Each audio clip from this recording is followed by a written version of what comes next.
অভিভাবিকা বন্ধু যারা এখানে আমাদের আমন্ত্রণে আজকে দেখা দিয়েছেন তারা এবং সকল আগত সদস্যদের আমি আমার আন্তরিক ধন্যবাদ এবং দোয়া এবং শুভকামনা জানাই।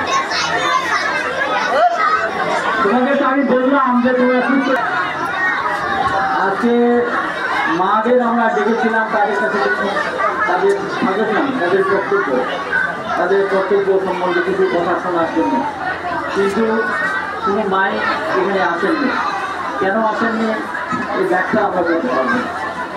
আমরা মাদের কাছে আমাদের আবেদন হয়েছে যে আমি একটা কথা সাধারণত বলে থাকি, সেটা হলো আমাদের ছাত্র হলো একজন ভর্তি করেন না, দুইজন ছাত্র আমাদের, একটা হলো শিশু নিজে আর একটা হলো তার মা, এই দুইজনকে আমরা ভর্তি করি।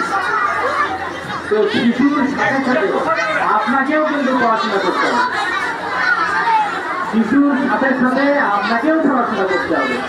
বাসায় এখানে স্কুলে তারা কি পড়ে গেল সেটা আপনাকে জানতে হবে।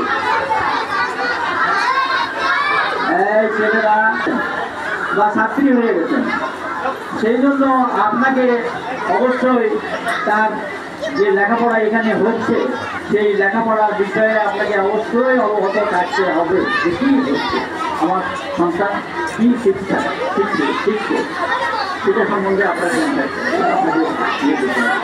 সেই জন্য আপনার স্কুল থেকে যখন আপনার ছেলে বাসায় ফিরে যায় তখন একটা রুটিন আপনি তৈরি করবেন যে কীভাবে আপনি সেই ছেলেকে লেখাপড়া করাবেন, আপনার সময়টা কীভাবে তারা কাটবে সেই একটা রুটিন আপনি বাসায় তৈরি করবেন। এবং সেই রুটিন যদি আপনি ফলো করেন তাহলে দেখবেন যে আপনার ছাত্র ভালো হয়েছে, আপনার ছেলে ভালো হয়েছে।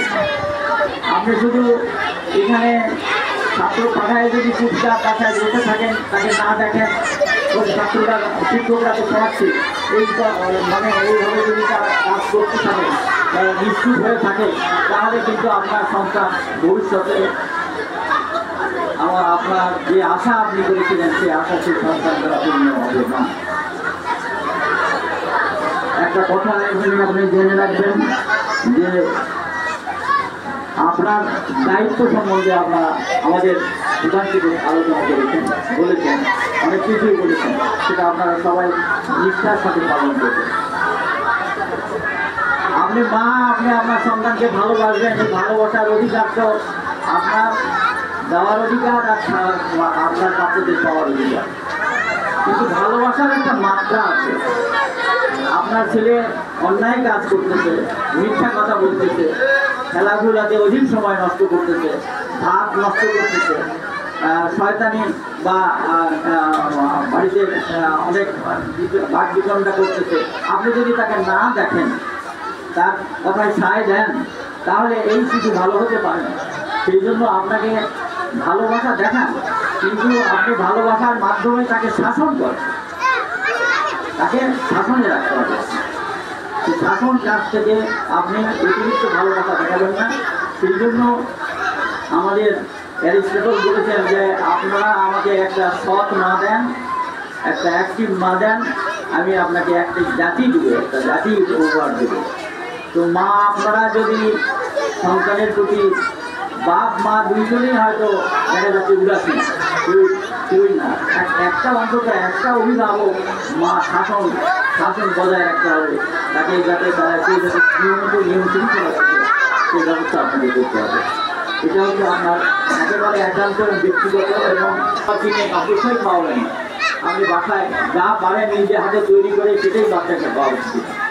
কেনা খাবার আপনি দিবেন না।